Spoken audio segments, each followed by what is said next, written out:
안녕하세요. 미스터리 수사국에 오신 걸 환영합니다. 영화에서나 나올 법한 죽음에서 돌아와 악당에게 복수하는 이야기, 현실에도 실제로 존재한다면 믿으시겠어요? 오늘 소개할 주인공은 정말 대단한 인물입니다. 그녀의 이야기를 들으면 입이 떡 벌어지고 이건 정말 말이 안 돼 라고 외치게 될 것입니다. 심지어 사신조차도 그녀에게 박수를 보낼 정도니깐요. 오늘의 주인공은 주디 말리노프스키. 그녀의 인생은 그야말로 롤러코스터와 같았습니다. 주디는 1983년 8월 26일 미국 오하이오주 콜럼버스에서 태어났습니다. 가족 중 장녀였던 그녀는 동생들을 돌보는 책임을 도맡았고 엄마와는 절친 같은 관계를 유지하며 지냈습니다. 학교에서 주디는 그야말로 만능 재주꾼이었습니다. 공부도 잘하고 친구들과도 두루두루 잘 지냈으며 인기도 넘쳤습니다. 게다가 몇몇 미인 대회에서 우승까지 차지했는데요. 그 중에서도 뉴 올버니 미스 타이틀을 거머쥐었습니다. 고등학교 졸업 파티에서는 무도의 여왕으로 뽑히기도 했죠. 고등학교를 졸업한 후 주디는 오하이오 주립대에 진학했습니다. 그녀의 꿈은 교사가 되는 것이었어요. 미래에 대한 희망으로 가득 차 있었고 졸업 후에는 좋은 직장을 구해 따뜻한 남자를 만나 작은 집에서 행복한 가정을 꾸리는 것이 그녀의 바람이었습니다. 대학 시절 주디는 양로원에서 자원봉사를 하며 따뜻한 마음씨를 나눴습니다. 하지만 하늘은 마치 그녀의 인생이 너무 순탄하게만 흘러가는 것이 못마땅했던 것처럼 그녀에게 큰 시련을 안겨주었습니다. 주디는 난소암 진단을 받았는데 이 소식은 마치 강력한 주먹이 그녀를 강타한 것과 같았습니다. 처음 한 달 동안 주디는 자신의 인생이 끝난 것만 같았지만 그녀는 쉽게 포기하지 않았습니다. 처절한 싸움 끝에 주디는 결국 이 끔찍한 병을 이겨냈습니다. 이 싸움은 주디의 성격을 완전히 바꿔놓았고 그녀는 자신이 많은 사람들이 하지 못한 일을 해냈다는 사실을 깨달았습니다. 그 순간부터 그녀는 인생을 더 소중히 여기기로 결심했습니다. 21살이 되던 해 주디는 자신의 백마탄 왕자 론을 만났습니다. 두 사람은 빠르게 사랑에 빠졌고 결혼을 한 뒤 두 명의 사랑스러운 딸 케일린과 메디슨을 얻게 되었습니다. 주디는 하늘에 감사했습니다. 암이 그녀의 출산 능력에 영향을 주지 않았고 두 딸은 모두 건강하고 활발하게 자랐습니다. 어린 시절부터 꿈꿔왔던 행복한 삶이 현실이 되는 것만 같았던 주디. 아마도 그녀는 이때 꿈속에서조차 미소를 짓고 있었을 것입니다. 그러나 행복은 오래가지 않았습니다. 운명은 또 한 번 주디를 비극으로 몰아넣었습니다. 둘째 딸 메디슨을 임신 중이던 주디는 남편 론의 외도 사실을 알게 된 것입니다. 이 소식은 마치 대형 망치로 그녀의 행복한 세계를 산산조각 내버린 것과 같았습니다. 메디슨이 태어날 무렵 두 사람의 관계는 이미 파탄이 났고 결국 이혼에 이르게 되었습니다. 설상가상으로 주디의 암이 재발하고 말았는데 이번엔 이전보다 훨씬 더 강력하게 돌아왔습니다. 25살의 주디는 인생에서 가장 어려운 결정을 내려야 했습니다. 자궁을 완전히 절제하는 수술을 받아야 한다는 것이었습니다. 이 결정은 그녀를 절망으로 몰아넣었습니다. 왜 삶이 이렇게도 가혹한 것일까요? 이미 한 번 암을 이겨냈는데 왜 또다시 이런 고통을 겪어야 하는 것일까요? 결국 주디는 암을 완전히 없애기 위해 수술을 받기로 결심했습니다. 수술은 성공적이었고 그녀는 또 한 번 죽음의 문턱에서 돌아왔습니다. 그러나 수술 후유증으로 인한 극심한 통증은 처방 진통제를 통해서만 견딜 수 있었습니다. 당시 미국은 약물 중독 위기가 심각한 상황이었고 강력한 진통제가 남용되는 경우가 많았습니다. 안타깝게도 주디 역시 그 함정에 빠지고 말았습니다. 수술 후에 끊임없는 통증은 그녀를 진통제에 의존하게 만들었고 약을 끊으면 견딜 수 없는 고통이 찾아왔습니다. 강력한 진통제를 장기간 사용하면서 주디는 내성이 생기기 시작했습니다. 약물의 효과는 점차 줄어들었고 그녀는 점점 더 많은 양을 복용하거나 더 강력한 약물을 찾게 되었습니다. 주디가 약물을 복용한 기간이 너무 길어지자 의료보험은 더 이상 처방약 비용을 지원하지 않았습니다. 이는 그녀가 더 이상 약값을 감당할 수 없다는 것을 의미했습니다. 이제 주디는 끊임없는 통증뿐만 아니라 경제적인 어려움까지 겪게 되었습니다. 막다른 길에 몰린 주디는 결국 불법 약물에까지 손을 대게 되었습니다. 그녀는 통증을 조금이라도 줄일 수 있는 어떤 것에라도 의지하게 되었고 상황은 더욱 악화되었습니다. 주디의 삶은 완전히 무너졌고 약물 비용은 그녀의 경제적 여유를 모두 앗아갔습니다. 그녀는 가족과 친구들과의 관계도 점점 멀어졌습니다. 약물 의존은 주디가 두 딸을 돌보는 것조차 어렵게 만들었죠. 다행히 그녀의 가족이 제때 개입해 주었습니다. 큰딸 케일리는 할머니 보니 보우스가 맡아 돌보게 되었고 작은 딸 메디슨은 주디의 여동생 다니엘 고먼이 돌보기로 했습니다. 주디의 약물 의존 문제로 인해 가족 간의 관계는 때때로 긴장되었지만 가족들은 결코 주디를 포기하지 않았습니다. 그녀가 이 어려운 시기를 혼자서 감당하게 두고 싶지 않았기 때문입니다. 결국 주디는 자신의 약물 의존이 자신뿐만 아니라 아이들에게도 악영향을 미치고 있다는 사실을 깨닫게 되었습니다. 이 인식은 그녀를 각성하게 만들었고 주디는 재활 치료를 받기로 결심했습니다. 물론 그 과정은 결코 쉽지 않았습니다. 그러나 주디는 이미 더 힘든 싸움도 이겨낸 경험이 있었습니다. 그녀는 이번 재활 과정을 또 하나의 싸움으로 여겼고 마침내 이겨냈습니다. 재활 치료를 성공적으로 마친 후 주디의 삶은 완전히 달라졌습니다. 시간이 흐르면서 그녀는 예전의 밝고 명랑한 성격을 되찾았고 약물 의존에서 완전히 벗어났습니다. 주디는 새 아파트를 구했고 직장을 얻었으며 두 딸과 다시 함께 지내게 되었습니다. 물론 그녀는 여전히 상주의 모임에 참석하면서 자신을 관리했지만 이제는 스스로를 통제할 만큼 강해졌다고 느꼈습니다. 이번 재기의 과정은 마치 불사조가 재탄생한 것처럼 강렬했습니다. 주디는 또 한 번 삶의 거대한 장애물을 이겨낸 것입니다. 드디어 주디는 오랫동안 꿈꿔왔던 평온하고 행복한 삶을 살기 시작했습니다. 몇 년간 이 평화로운 시간이 계속되었지만 모든 것이 다시 무너지기 시작했습니다. 그 모든 악몽의 시작은 한 남자, 마이클 슬래거와의 만남이었습니다. 31살이 된 주디는 소셜미디어에서 마이클을 만나게 되었습니다. 사실 주디가 결혼하기 전 친구 집에서 마이클을 한번 본 적이 있었지만 그 당시에는 별로 주목하지 않았습니다. 아마도 그때의 주디는 이 남자가 자신의 인생을 파괴할 존재라는 것을 전혀 예상하지 못했을 것입니다. 2014년 40살이 된 마이클은 우연히 소셜미디어에서 주디의 사진을 보게 되었고 그녀에게 관심을 보이기 시작했습니다. 주디의 모든 게시물에 댓글을 남기고 사진에 좋아요를 누르며 개인 메시지를 보내기 시작했습니다. 그렇게 둘은 점점 온라인 친구로 발전했습니다. 얼마 후 마이클은 주디에게 자신의 감정을 고백했습니다. 그는 첫 만남 때부터 주디를 좋아했지만 그녀가 결혼한 상태라 다가가지 못했다고 말했습니다. 그 만남을 잊으려 했지만 우연히 소셜미디어에서 다시 주디의 사진을 보게 되었고 그녀가 지금은 싱글이라는 사실을 알게 되자마자 적극적으로 호감을 표현하기 시작했습니다. 마이클은 주디가 듣고 싶어하는 말을 속삭였고 다정하고 따뜻하게 대했습니다. 그는 평온함과 사랑을 약속하며 자신의 모든 노력을 다해 주디의 마음을 얻으려 했습니다. 2015년 4월 몇 개월간 소셜미디어로 소통한 끝에 주디는 자신의 관계 상태를 바꾸며 마이클과의 연애를 공식화했습니다. 하지만 그 순간부터 모든 것이 내리막길로 접어들었습니다. 주디는 전혀 몰랐습니다. 자신이 새롭게 선택한 남자친구가 범죄 기록으로 가득 찬 인물이라는 사실을 말입니다. 마이클을 만났을 때 그는 이미 절도, 폭행, 불법 무기 소지, 폭력행위, 협박, 허위신고, 공무집행 방해, 난동 등 다양한 범죄로 전과가 있는 사람이었습니다. 그의 범죄 기록은 길고도 복잡하여 법이라는 개념 자체가 그에게는 아무런 의미가 없었습니다. 하지만 마이클은 이러한 모든 사실을 교묘하게 숨겼고 주디의 새로운 남자친구로서 그럴듯한 이미지를 유지했습니다. 주디의 어머니 보니 보우스는 처음 만날 때부터 이 남자에게 불편함을 느꼈습니다. 하지만 왜 그런 느낌이 드는지조차 명확하게 설명할 순 없었습니다. 마이클은 주디의 어머니에게 다가가며 자신을 변호했습니다. 그는 문신이나 성격 때문에 사람을 판단해서는 안 된다고 말하며 심지어 예수님조차 사람의 죄를 용서하지 않았냐고 설득했습니다. 본인은 결국 딸이 스스로 잘 판단할 것이라고 생각하며 한 발 물러섰습니다. 마이클은 곧바로 주디의 아파트로 이사 들어왔고 마치 그곳의 주인인 양 행동하기 시작했습니다. 이것은 주디가 소셜미디어에서 관계 상태를 변경한 지 몇 주 만에 벌어진 일이었습니다.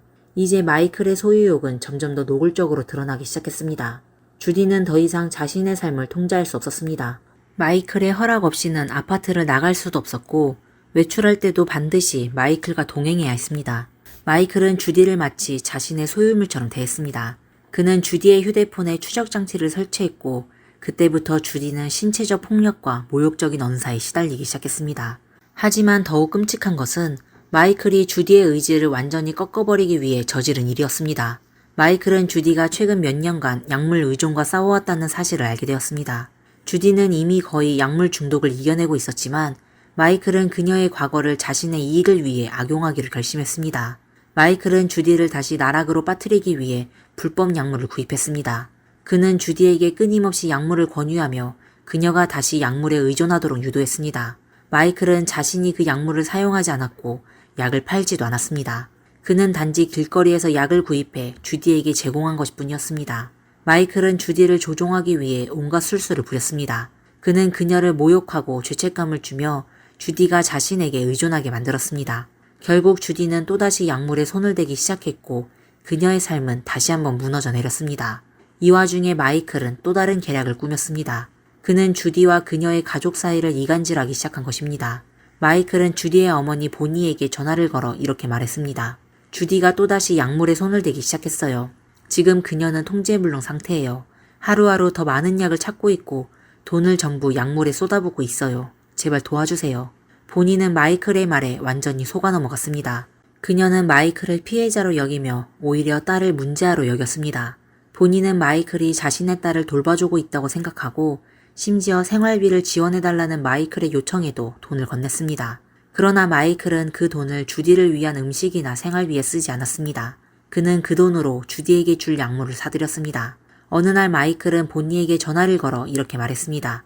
주디가 약물 과다 복용으로 의식을 잃었어요. 보니는 깜짝 놀라 곧바로 경찰에 신고했습니다. 하지만 응급구조대가 도착했을 때 주디는 멀쩡히 의식을 차리고 있었습니다. 그러자 마이클은 다시 연기력 폭발 모드로 돌입했습니다. 아까는 정말로 약물 과다 복용이었어요. 다행히 지금은 의식을 되찾았지만요. 마이클의 목적이 드러났습니다. 그는 주디의 의료기록에 약물 과다 복용이라는 응급신고 기록을 남기고 싶었던 것입니다.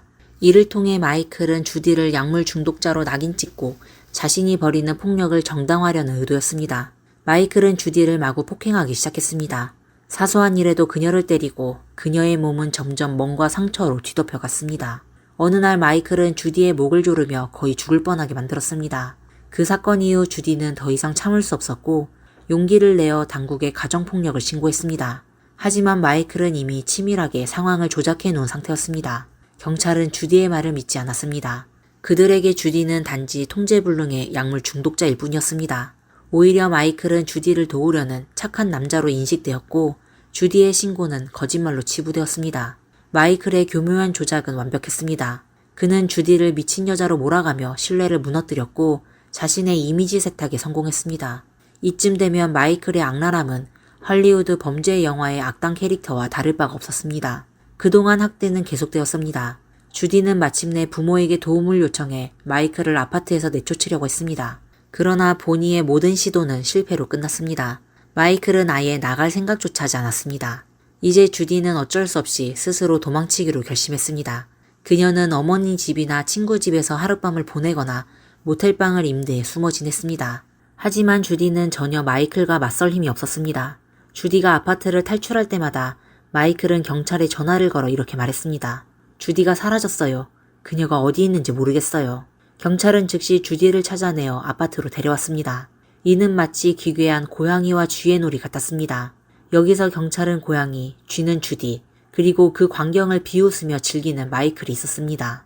주디는 한 번은 마이클의 차를 몰고 더 멀리 도망치려 했습니다. 그러나 마이클은 즉시 차량 도난 신고를 했고 주디는 당국으로부터 경고를 받았습니다. 주디가 집으로 돌아올 때마다 마이클은 자신이 경찰 편에 서 있다고 강조했습니다.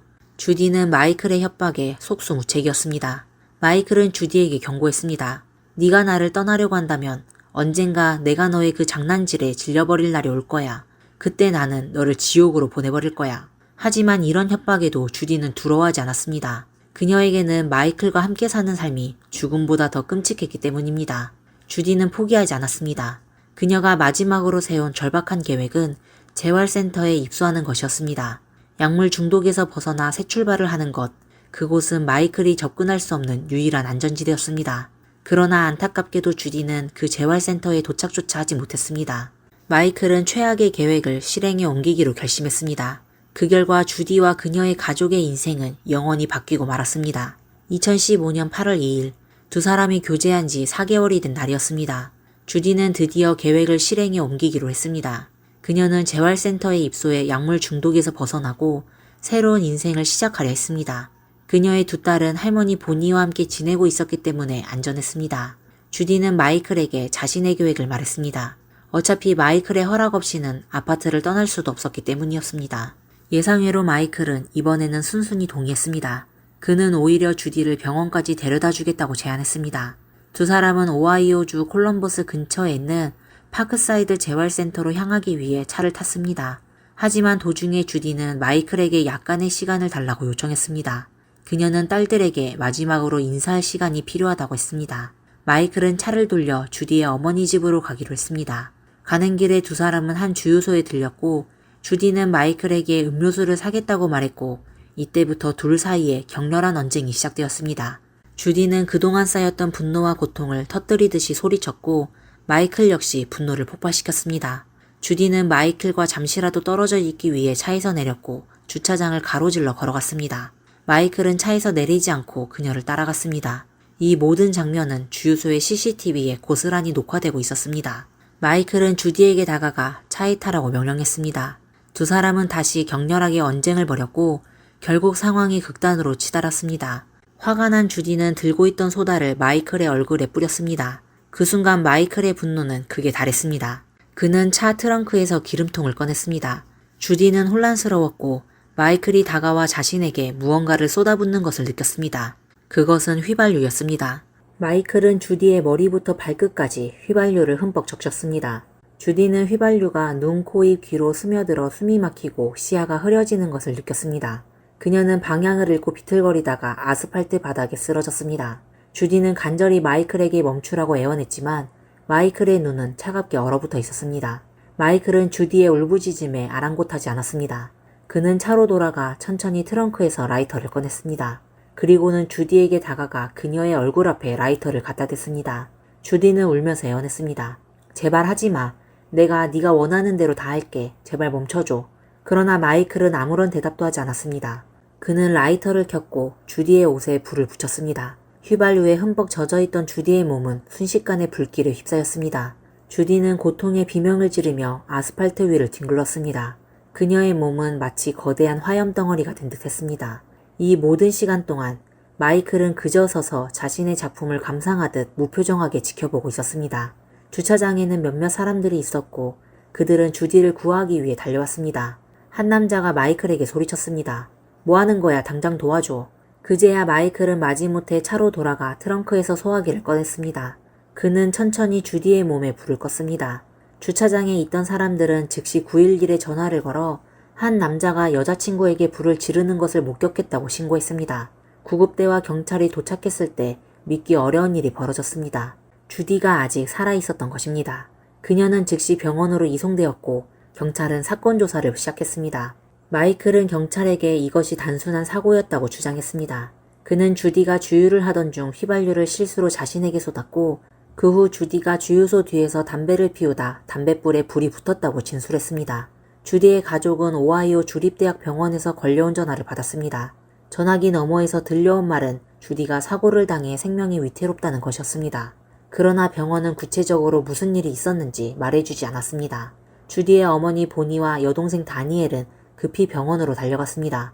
하지만 병실에 도착한 두 사람은 눈앞의 광경에 완전히 얼어붙고 말았습니다. 아무리 눈을 비벼도 병실에 누워있는 그 형체가 자신들이 알고 있는 주디라는 사실을 받아들일 수 없었습니다. 주디는 몸의 95%가 3도와 4도 화상으로 뒤덮여 있었습니다. 그녀의 피부는 옷과 하나가 되어 녹아내렸고 얼굴은 완전히 알아볼 수 없을 정도로 일그러져 있었습니다. 의사들은 가족들에게 주디의 화상이 자신들이 본 것 중 가장 심각한 경우라고 설명했습니다. 그때 주디는 이미 인위적인 홍수 상태에 빠져 있었고 생존 가능성은 거의 없는 상태였습니다. 의료진은 주디가 몇 시간밖에 남지 않았다고 판단했습니다. 화상 환자 치료에 사용되는 생존 가능성 추정 공식이 있습니다. 주디를 돌보던 간호사는 주디의 경우 사망 확률이 110%라고 말했습니다. 간단히 말해 주디가 살아남을 가능성은 거의 제로에 가까웠습니다. 생존할 확률은 마치 복권에 당첨될 확률보다도 낮았던 것입니다. 한편 형사들은 마이클을 신문하며 사건의 진실을 밝혀내려 하고 있었습니다. 처음에 마이클은 자신이 아무런 잘못도 하지 않았다고 강력히 부인했습니다. 하지만 수사관들이 주유소 CCTV 영상을 이미 확인했고 그가 주디에게 휘발유를 부은 장면이 찍혔다고 말하자 마이클의 태도는 급변했습니다. 그러나 마이클의 연기는 이제부터 시작이었습니다. 그는 말을 바꾸며 새로운 거짓말을 늘어놓았습니다. 주디와 싸웠어요. 주디가 소다를 내 얼굴에 뿌렸고 난 그저 장난치려고 휘발유를 그녀에게 부은 것뿐이에요.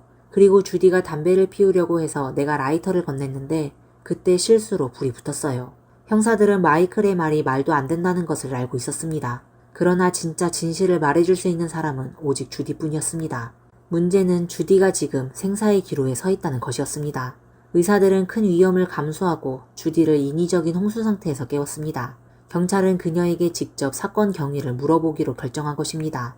주디는 전신이 화상으로 덮여 있었고 극심한 고통 속에서도 머리를 끄덕이거나 고개를 저으며 경찰의 질문에 대답했습니다. 그녀는 마이클이 휘발유를 부은 후 라이터를 켜서 자신에게 불을 붙였다는 사실을 분명하게 밝혔습니다.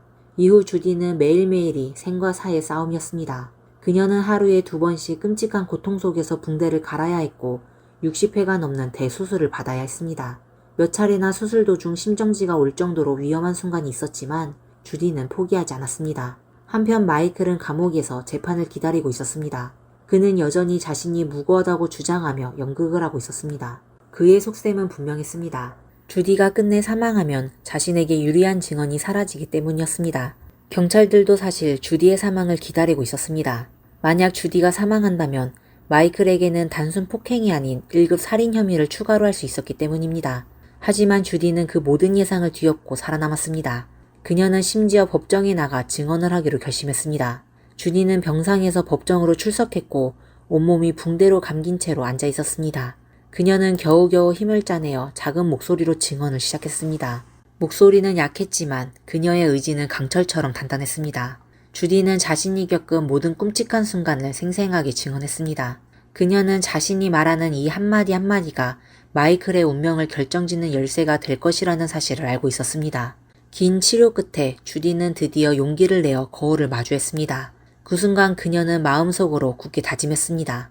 어떻게든 정의를 되찾고야 말겠다. 한편 마이클의 변호인단은 초조해지기 시작했습니다. 만약 주디가 법정에 출석하게 된다면 배심원들은 분명 주디에게 동정심을 느끼고 마이클에 대한 분노를 폭발시킬 것이 뻔했습니다. 더 큰 문제는 주디가 만약 사망하게 되면 마이클은 살인죄로 추가 기소될 가능성이 크다는 것이었습니다. 마이클과 그의 변호인단은 이를 감당할 자신이 없었습니다. 그래서 그들은 새로운 전략을 꺼내 들었습니다. 마이클은 기존의 무죄 주장을 철회하고 항변하지 않겠다는 입장으로 바꿨습니다. 이는 사실상 유죄를 인정하는 것과 다름없었지만 정식 재판을 피하려는 꼼수였습니다. 결국 마이클은 방화 및 폭행죄로 11년형을 선고받았습니다. 이는 해당 범주의 최고 형량이었지만 주디에게는 그 형량이 너무나도 터무니없게 느껴졌습니다. 그녀는 속이 뒤집혔습니다. 정의가 또 한 번 그녀를 비켜나간 것만 같았습니다. 주디는 자신의 목소리를 세상에 들려주고 싶었습니다. 하지만 마이클의 교묘한 전략으로 그녀의 입은 또 한 번 봉쇄당한 셈이었습니다. 하지만 주디는 그렇게 쉽게 포기할 사람이 아니었습니다. 온몸이 산산조각 날 지경이었지만 그녀는 필사적으로 버텼습니다. 이제 그녀는 단순히 자신을 위해 정의를 외치는 것이 아니라 앞으로 같은 비극을 겪을 수도 있는 다른 여성들을 지키고자 하는 마음이 더 컸습니다. 주디는 자신의 경험을 희망의 등불로 삼기로 결심했습니다. 비슷한 상황에 놓인 여성들에게 희망이 되기를 바랬습니다. 병원에 몇 달째 누워 있었지만 그녀는 가만히 있지 않았습니다. 가족의 도움을 받아 그녀는 형사 사법 체계를 바꾸기 위한 운동을 시작했습니다. 그리고 주디는 새로운 법안을 통해 고의로 사람을 해친 악질 범죄자들을 강력히 처벌하고자 했습니다. 마이클의 형량을 바꾸는 것은 불가능했지만 그녀는 미래의 피해자들을 더 잘 보호하기 위해 마음을 굳혔습니다. 주디는 병원 침대에 누운 채로 직접 영상을 찍어 운동을 알렸습니다. 극심한 통증 속에서도 그녀는 다른 사람들의 권리를 위해 싸웠습니다. 2017년 1월 주디의 건강 상태가 급격히 악화되었습니다. 의사들과 가족 모두 그녀가 버티기 어려울 것이라고 생각했습니다.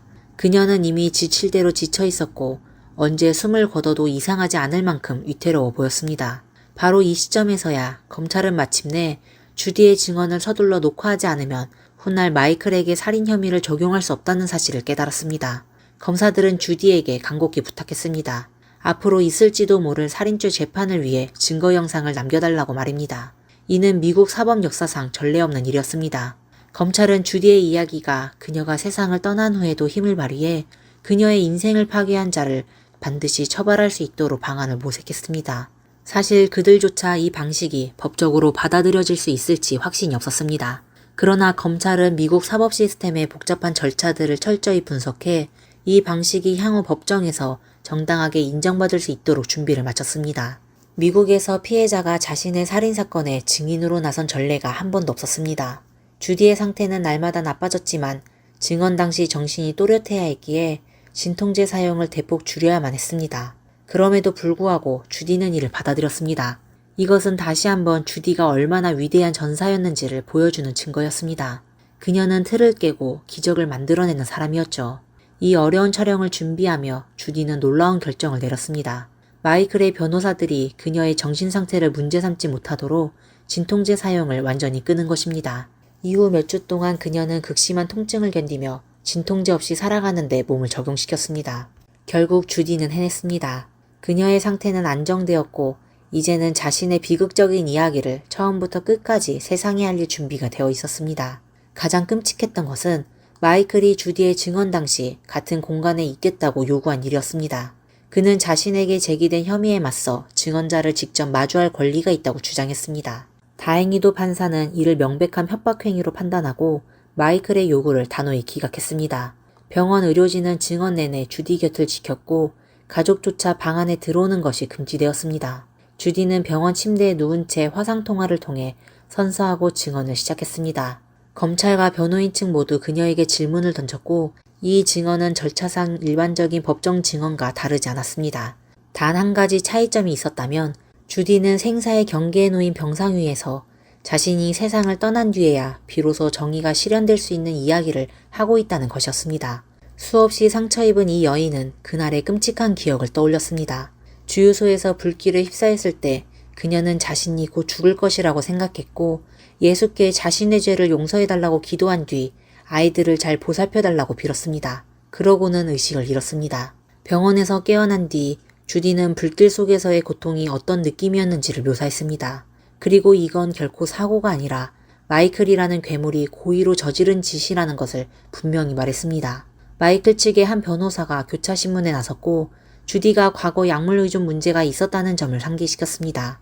그는 주디가 과거 남자친구의 차를 훔친 적이 있었고 약물 과다 복용으로 죽을 뻔한 적도 있었다고 지적했습니다. 이 변호사는 주디를 신뢰할 수 없는 증인으로 몰아가려 했습니다. 그날 그녀가 마이클을 화나게 했던 건 아니냐는 질문도 던졌습니다. 주디가 이렇게 쇠약한 상태에서 이성적인 판단을 할 수 있었는지를 의심하려는 의도였습니다. 하지만 바로 이런 이유 때문에 주디는 엄청난 고통을 견디면서까지 약을 끊었던 것입니다. 교차신문 내내 주디는 믿을 수 없을 만큼 용감하게 대응하며 일관된 증언을 이어갔습니다. 결국 영상 증언은 마무리되었고 주디는 자신이 감당했던 고통의 목적을 이루었습니다. 이제 그녀는 마음 편히 쉴 수 있게 되었습니다. 이번 증언은 그녀의 건강 상태에 치명적인 영향을 끼쳤고 그녀가 이런 극심한 스트레스 속에서 얼마나 더 버틸 수 있을지는 아무도 몰랐습니다. 2017년 6월 거의 2년에 걸친 고통스러운 투병 끝에 주디는 호스피스 센터로 옮기기로 결심했습니다. 그리고 같은 해 6월 27일 비극이 벌어진 지 696일째 되는 날 33살의 주디는 세상을 떠났습니다. 그녀의 어머니 본인은 마지막 순간까지 딸의 곁을 지켰습니다. 그로부터 약 1년 후인 2018년 7월 마침내 마이클은 주디에 대한 살인 혐의로 재판을 받게 되었습니다. 처음에 마이클은 무죄를 주장할 계획이었지만 예비심리에서 주디의 증언 영상이 법정에 제출되자 그의 변호사는 그에게 사형을 피하기 위해 유죄를 인정하는 협상안을 받아들이라고 조언했습니다.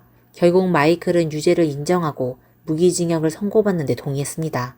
더욱 흥미로웠던 점은 바로 이 판결이 주디가 생전에 원했던 것입니다. 그녀는 마이클에게 사형은 너무 관대한 처벌이라고 생각했습니다. 자신이 겪은 지난 2년간의 고통에 비하면 단숨에 끝나는 사형은 오히려 선처에 가깝다고 느껴졌기 때문입니다. 주디는 마이클이 철창 안에서 평생 자신의 죄를 되새기며 살아가기를 바랬습니다. 사건이 마무리된 후 주디의 가족은 주디 대단을 설립해 가정폭력 피해자들과 약물 중독과 싸우는 이들을 돕기 시작했습니다.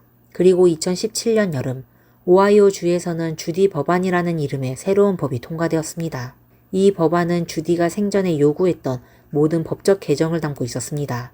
법안 서명식에는 주디의 두 딸도 참석했습니다. 당시 각각 10살과 13살이었던 아이들은 주지사 곁에 앉아 그 모습을 지켜보았습니다. 기자들 앞에서 막내딸은 우리 엄마는 여자 아이언맨이에요 라고 말했습니다.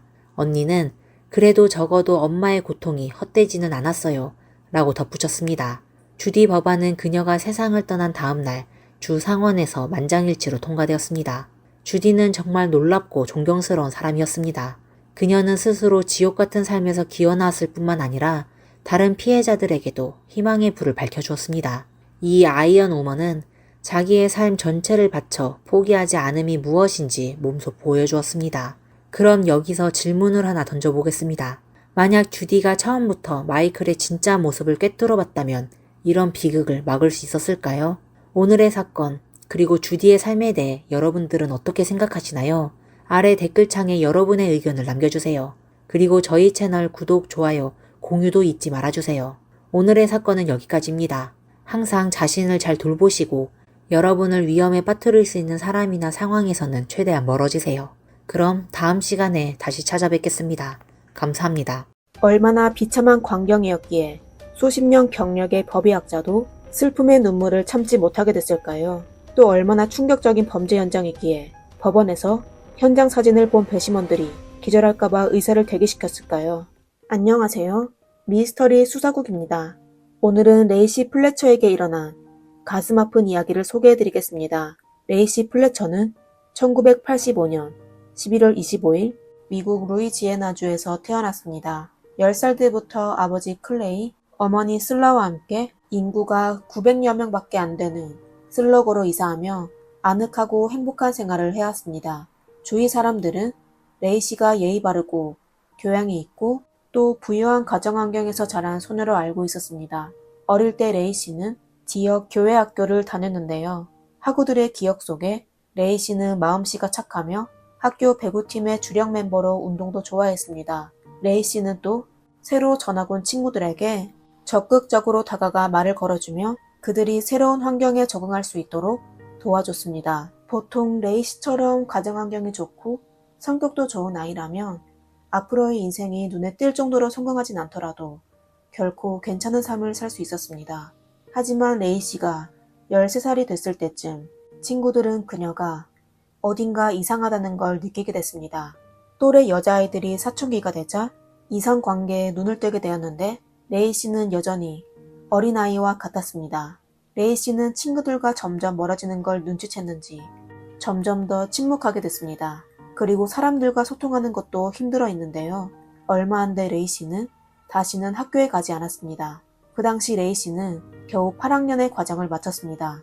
그녀의 부모는 학교와 주변 지인들에게 딸이 아스퍼거 신드롬이라는 자폐증을 앓게 되어 학교 생활에 적응하기 힘들어해 딸을 돌보기 위해 홈스쿨링을 할 것이라고 말했습니다.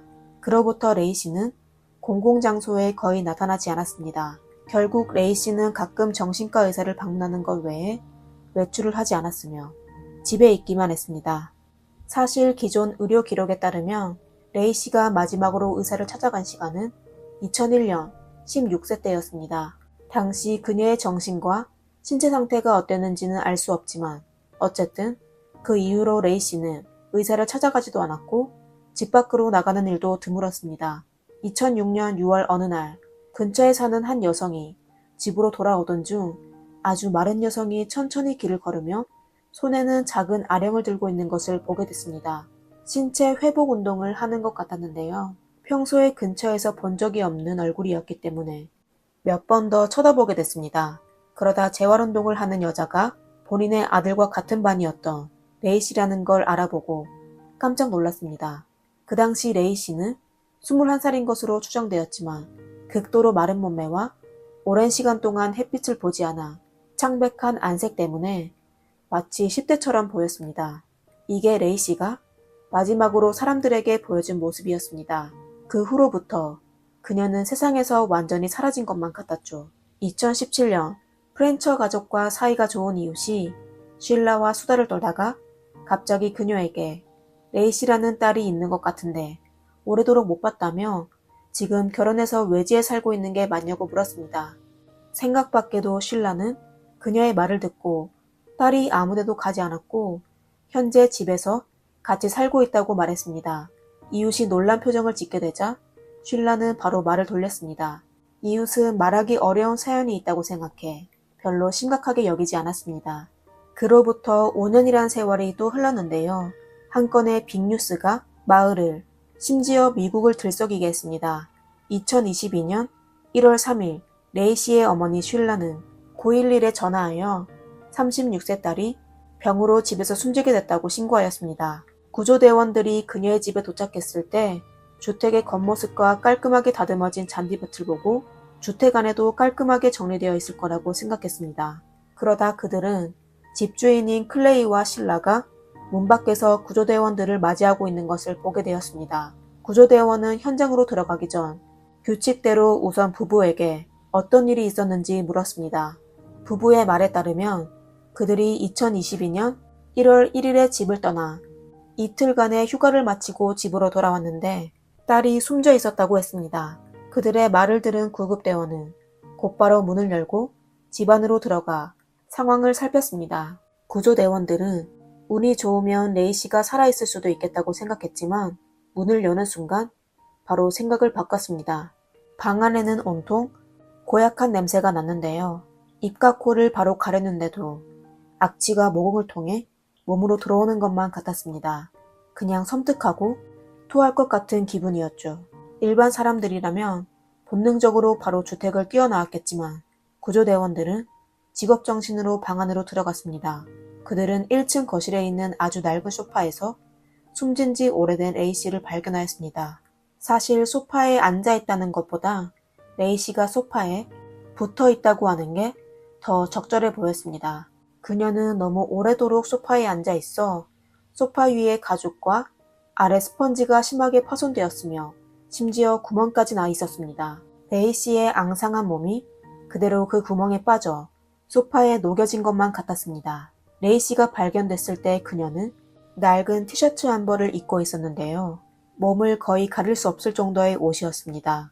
그녀는 소파 구멍에 웅크려진 채 숨졌습니다. 현장 검사 후 그들은 레이 씨가 오랫동안 소파에 앉아 움직이지 않아 온몸에 욕창이 생긴 걸 발견하였습니다. 소파 앞에는 검은색 낮은 테이블이 있었는데요. 위에는 로션과 베이비 파우더가 마구 놓여 있었습니다. 그리고 방향제와 물티슈 한 봉지가 있었는데 플래처 부부가 딸의 욕창을 아주 가끔 간단히 처리한 것으로 보였습니다. 하지만 레이 씨의 상처는 로션과 파우더로 치료하기에는 너무 심각했습니다. 법의학자는 레이 씨의 상태를 통하여 그녀가 숨진 시간을 24시간에서 48시간으로 추정하였습니다. 플래처 부부가 이틀 전에 휴가를 떠났다고 했는데요. 그들이 집을 떠날 때 이미 레이 씨가 숨져 있었거나 아니면 곧 세상을 떠나기 직전이었을 겁니다.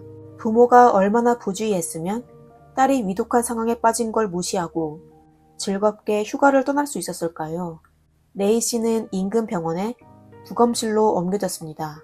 법의학 전문가인 이웰 비컴 의사는 숨진 레이 씨에 대한 부검을 진행하여 자세한 검사를 실시하였습니다. 의사는 레이 씨의 위에서 음식 잔류물을 찾지 못했으며 소파에서 뜯은 스펀지와 레이 씨의 배설물을 발견했습니다. 이건 소녀가 삶의 마지막 순간까지도 살기 위해 얼마나 많은 노력을 했는지 알 수 있는 부분이었습니다.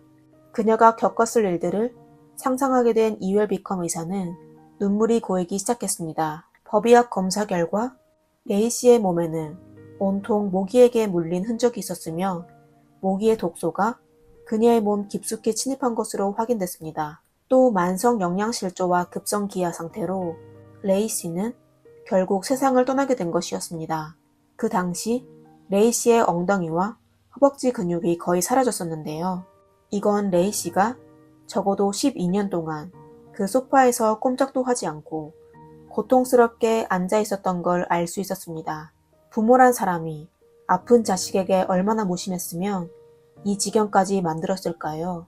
의사와 경찰의 의문에 부부는 딸 레이 씨가 로긴 신드롬이라는 희소병을 앓게 되어 거의 반마비 상태라며 또 딸이 소파에 있을 때가 가장 편안해 보였다고 말했습니다. 그리고 레이 씨는 평소에도 소파 옆에 놓인 수건에 소변을 누웠다고 하며 소파를 떠나는 걸 매우 무서워했다고 말했습니다. 의료 기록에 따르면 플래처 부부는 2010년에 한 의사에게 연락하여 딸이 성질을 부리며 소파를 떠나기 싫어하는데 어떻게 해야 하냐고 도움을 요청한 적이 있었습니다. 그 당시 의사는 레이 씨를 병원으로 데려와야 판단할 수 있다고 말했습니다. 하지만 결국 플래처 부부는 레이 씨를 병원으로 데려가지 않았으며 병원 측에서도 계속 이 일에 신경 쓰지 않았다고 했습니다. 그리하여 플래처 부부는 딸이 그동안 몸에 생긴 욕창이 아프거나 불평한 적이 없어 그들은 딸이 소파에 있는 걸 더 이상 말리지 않았다고 했습니다. 그리고 그들은 딸의 자유를 제한하지 않았으며 딸이 위험하다고 생각이 되면 언제든지 도움을 청할 수 있다고 말했습니다. 하지만 플리처 부부의 말은 경찰을 납득시킬 수 없었습니다. 록인 증후군이란 사람이 심각한 뇌손상을 겪은 후 의식은 있지만 전신마비로 인하여 외부 자극에 반응하지 못하는 상태를 얘기합니다. 이런 병을 앓고 있는 환자들은 종종 눈꺼풀만 움직일 수 있으며 윙크를 통해 사람들과 소통할 수 있습니다. 레이 씨의 몸 상태는 록인 증후군과 달리 여전히 일부 신체 기능을 유지하고 있었습니다.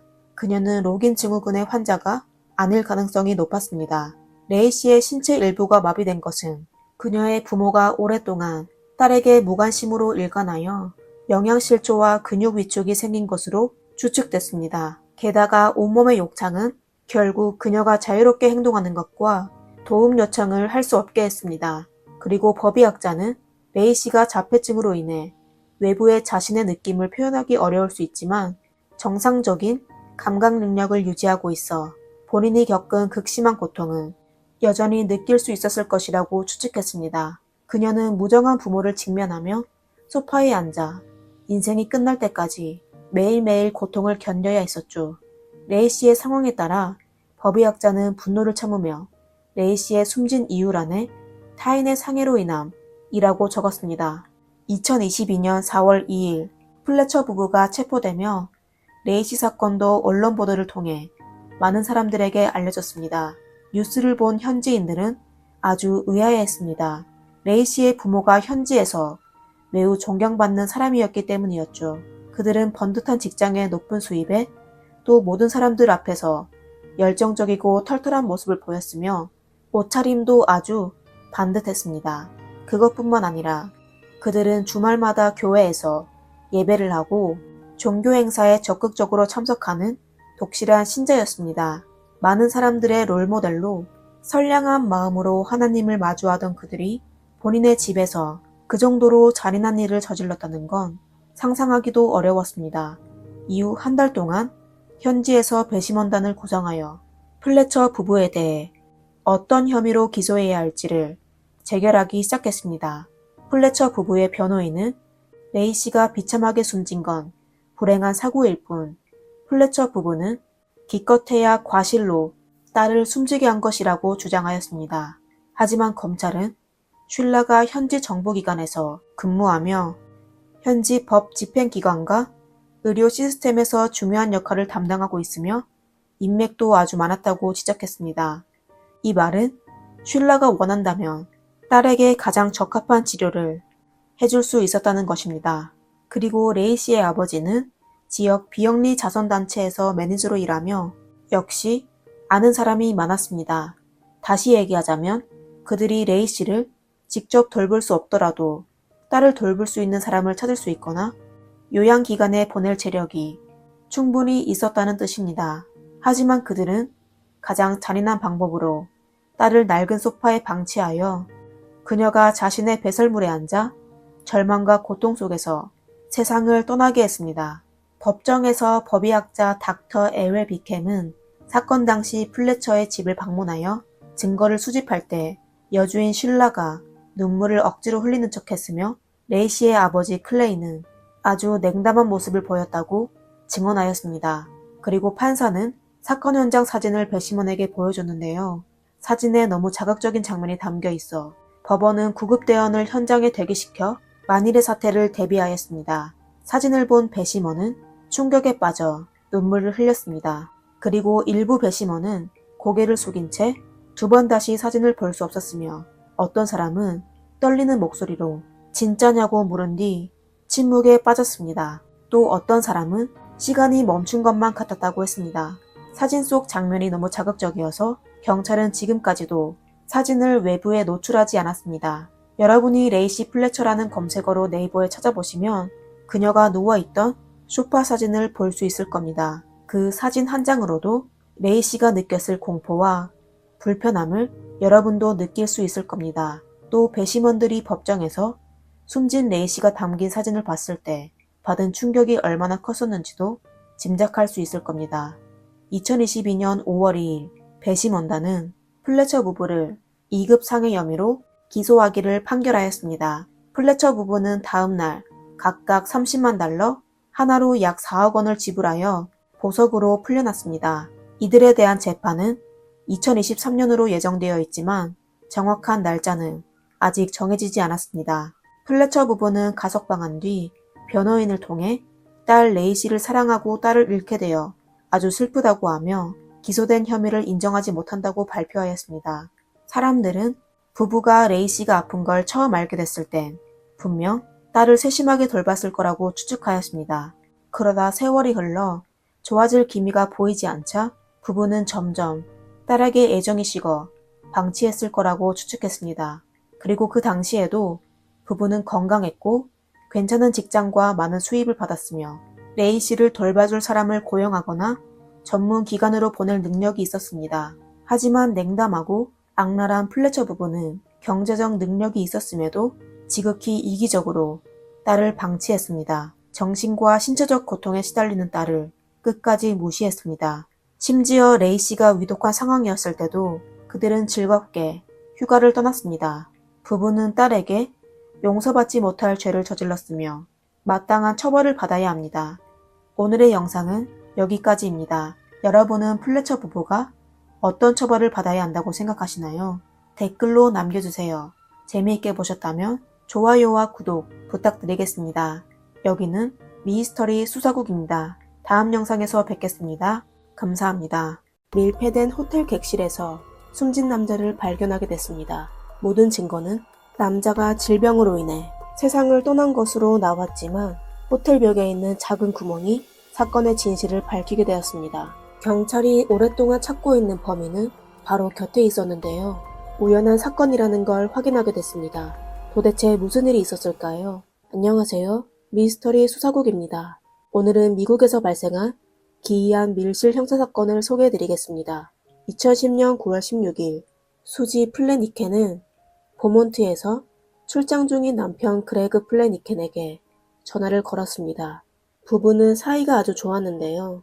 헤어져 있을 때마다 아침에 통화하여 서로의 안부를 전하였습니다.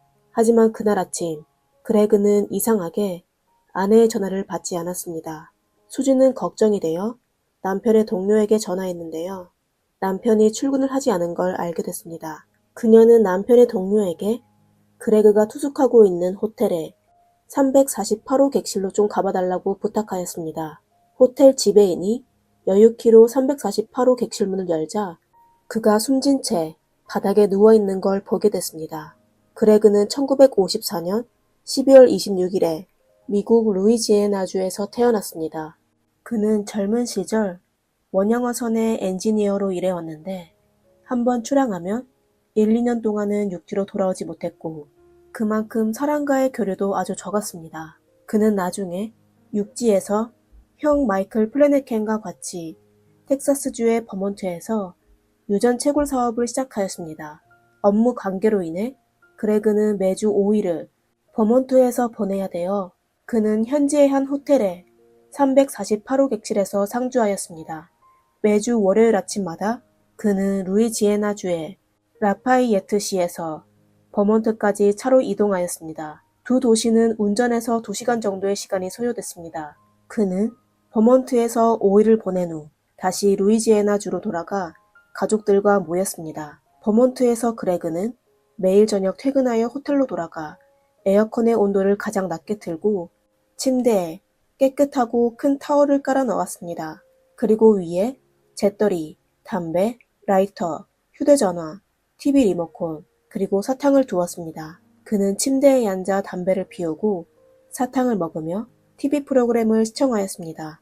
2010년 9월 15일 사건 당일 저녁 그레그는 348호 객실에서 여느 때와 같이 담배를 피우고 간식을 먹고 맥주를 마시며 아이언맨 2를 보고 있었습니다.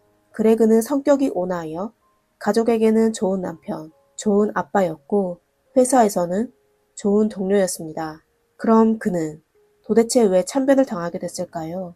혹시 스스로 목숨을 끊은 건 아닐까요? 아니면 질병으로 갑작스럽게 목숨을 잃게 된 것일까요? 그의 사건을 담당하는 스콧 애플은 사건 조사 후 그레그의 얼굴에 긁힌 상처 외에 다른 부위에는 눈에 띄는 상처가 없는 것으로 확인했습니다. 그의 왼손 손가락 사이에 담배꽁초가 있었고 침대 위에 깔려있는 수건 위에는 재떨이, 담배, 라이터, 휴대폰, 간식, 그리고 TV 리모컨 등이 놓여 있었습니다. 그리고 침대 머리에는 베개가 몇 개 있으며 TV는 켜져 있었는데 CD 플레이어로 아이언맨 2가 방영되고 있었습니다. 그리고 그의 지갑에는 $1000, 하나로 약 134만 원의 현금이 있었습니다. 방 안에는 싸움 흔적이 없었고 문과 창문도 안쪽에서 잠겨 있었으며 파손된 흔적이 없었습니다. 경찰은 같은 층 바로 옆에 있는 객실에 투숙자로부터 사건 당일 밤 348호실이 조용했으며 이상한 일이 전혀 없었다는 사실을 확보했습니다. 수지는 스콧 경찰에게 그레그가 담배에 중독되어 있고 평상시 운동을 싫어하고 또 의사를 믿지 않으며 현대 의학 기술에도 의심이 많아 신체 검사를 거의 하지 않았다고 했습니다.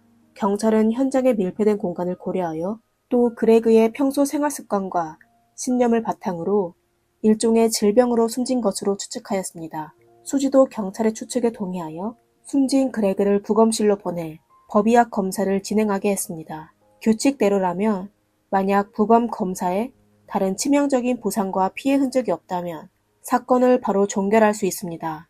하지만 예상 밖에 사람을 놀라게 한 사실을 발견하게 됐습니다. 부검 담당자는 법의학계에서 경험이 풍부하고 존경받는 토미 브라운 의사였습니다.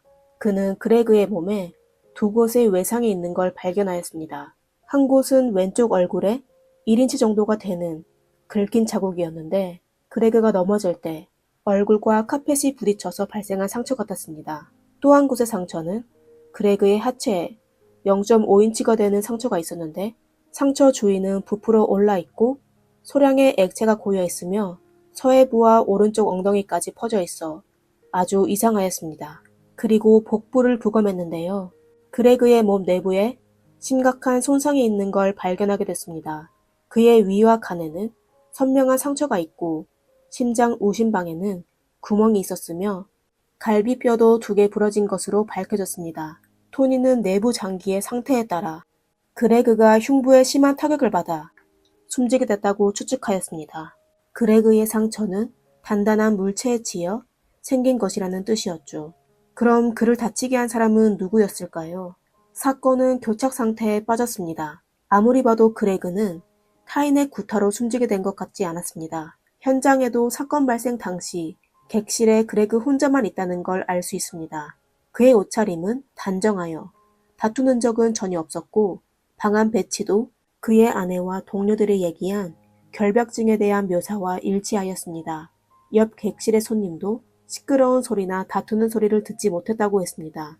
그리고 지갑 속의 현금도 그대로 있어 절도 사건이 아닌 것으로 판단했습니다. 그럼 도둑질로 인한 형사사건이 아니라면 무엇 때문이었을까요? 다른 사람과의 갈등으로 인해 피해를 본 것일까요? 하지만 그레그는 성격이 좋기로 소문난 사람입니다.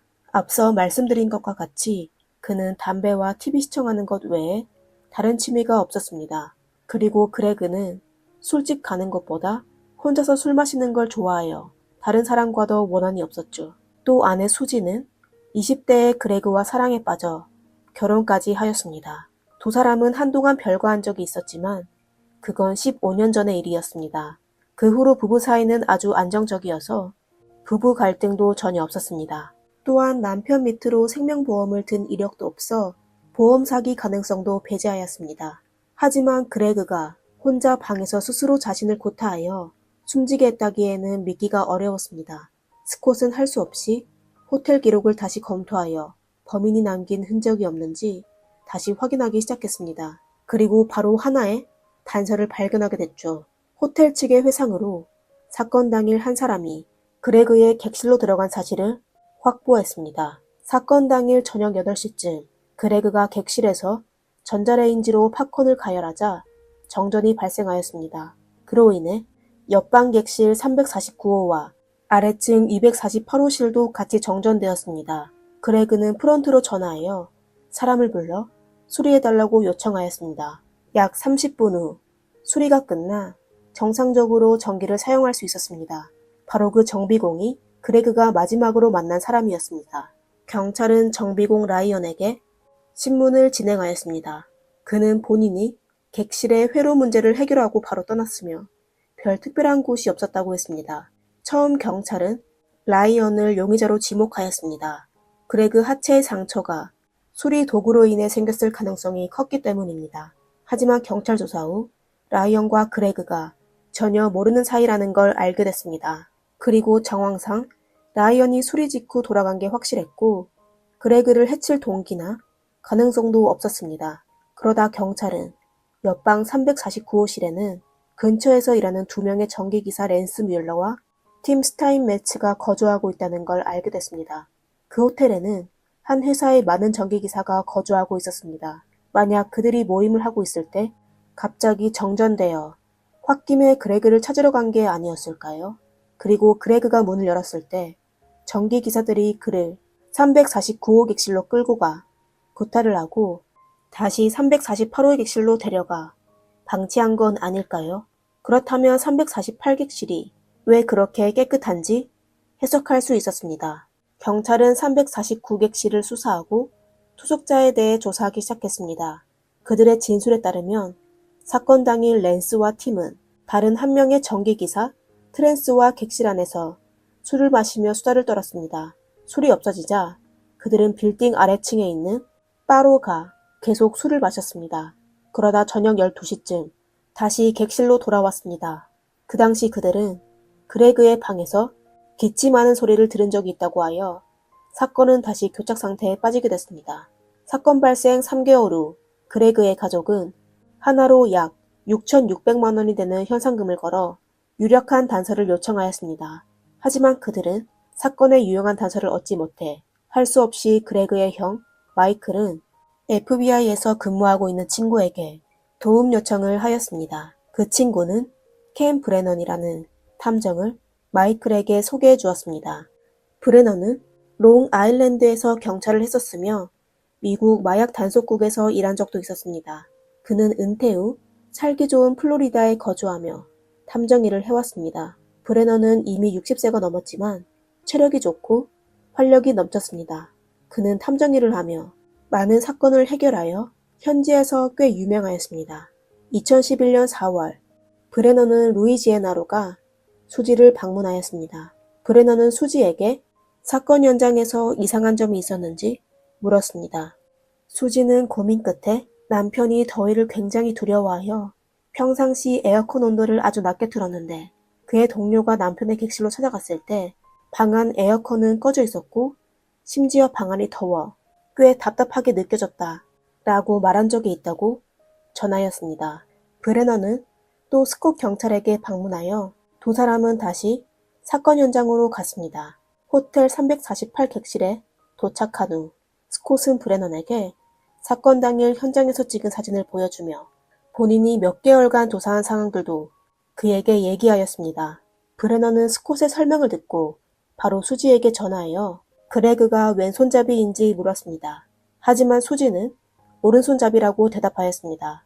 브레넌은 또 그레그가 담배 피울 때 어떤 손을 썼냐고 물었습니다. 수지는 여전히 오른손이라고 말했습니다. 그녀의 답을 받고 브레넌은 전화를 끊었습니다. 그는 경찰 스콧에게 사건에 대해 분석하기 시작했습니다. 그레그는 평상시 에어컨을 가장 낮은 온도로 틀었습니다. 그리고 사건 당시 가장 더웠던 9월이어서 그레그는 더욱 에어컨을 켜놓고 있었을 것입니다. 분명 정전 후 깜빡하고 켜지 않은 것 같았습니다. 따라서 그레그는 정전이 수리되고 몇 분 후에 숨지게 된 것입니다. 만약 시간이 길어져 방 안이 더워지면 그레그는 분명 에어컨을 다시 켰을 거죠. 스콧은 고개를 끄덕이며 그럼 그가 무슨 손을 사용하는 것과 어떤 관계가 있을까요? 라고 물었습니다. 브레넌은 사건 현장의 사진을 보며 그가 숨졌을 때 왼손으로 담배를 들고 있었어요. 하지만 그는 오른손으로 담배를 피웠잖아요. 제 생각에 그 당시 그가 담배를 피우려고 했는데 알 수 없는 이유로 다치게 된 것 같아요. 그리고 그가 방문을 나가 사람들에게 도움을 요청하려고 할 때 항상 오른손으로 문을 열어 담배를 왼손으로 바꿨는데 문을 여는 것까지 버티지 못했어요. 라고 말했습니다. 그럼 브레넌의 추측과 경찰이 제공한 정보로 사건 당일의 타임라인을 정리해 봅시다. 사건 당일 저녁 8시에 그레그는 호텔 프론트로 전화하여 정전 수리 요청을 했습니다. 호텔 측에서는 정비공 라이언을 보냈습니다. 8시 30분쯤 라이언은 정전을 수리하고 바로 그레그의 방을 떠났습니다. 그리고 몇 분 후 그레그는 밀폐된 공간에서 타인으로 인해 숨지게 된 것입니다. 349호 객실에 고객이 저녁 24시에 바를 떠나 객실로 돌아온 후 그레그가 방 안에서 기침하는 소리를 듣게 됩니다. 그 당시 그레그는 이미 숨졌을 시간인데 어떻게 기침 소리가 나왔을까요?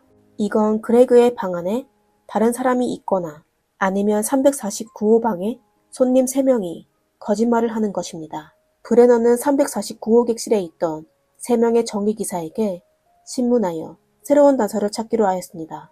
브레넌은 우선 3명의 정기기사 몰래 그들의 상사를 찾아가 그들에 대해 물었습니다.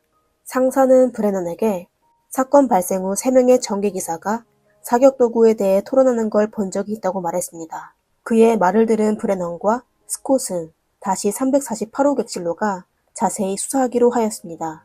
객실의 벽에 대해 특별히 자세하게 수색하였죠. 그러다 새로운 단서를 찾게 됐습니다. 객실 대문에 가까운 벽에 움푹 파여 들어간 곳이 있었는데요. 그곳에는 핑크색으로 덮여 있었습니다. 보통 방문의 옆벽이 문의 손잡이와 부딪혀 움푹 파여 들어갈 수 있는데요. 그 파여 있는 흔적이 손잡이의 높이와 달랐습니다. 브레넌이 가까이 가 벽을 손으로 파봤는데요. 치약으로 채워넣은 작은 구멍이라는 걸 알게 됐습니다. 그 구멍은 349호실과 연결되어 있었습니다. 브레넌은 349호실로 달려가 레이저 포인트를 구멍에 대고 비춰보았는데요. 바로 그레그의 침대에 비쳤습니다. 브레넌은 그레그가 349호실에서 발사된 사격도구에 맞은 것으로 추측하였습니다. 그레그의 하체가 사격도구에 맞았었는데 그곳에 피부가 얇고 주름이 있어 상처 부위가 눈에 띄지 않아 사람들이 발견하기 어려웠습니다. 그리고 그레그의 간, 위, 갈비뼈 등에 관통상을 입힌 후 심장으로 들어가 그의 우심방에 작은 구멍을 남겼습니다. 이건 총알이 아직 심장에 남아있을 수도 있다는 것입니다. 브레넌은 본인의 추측을 법의학자 토니에게 진술하였습니다. 토니는 부상된 부위를 비교한 후 직경이 10mm 이내의 사격도구 R이라면 그레그에게 관통상을 줄 수 있을 거라고 하였습니다. 그럼 범행의 동기는 도대체 무엇일까요?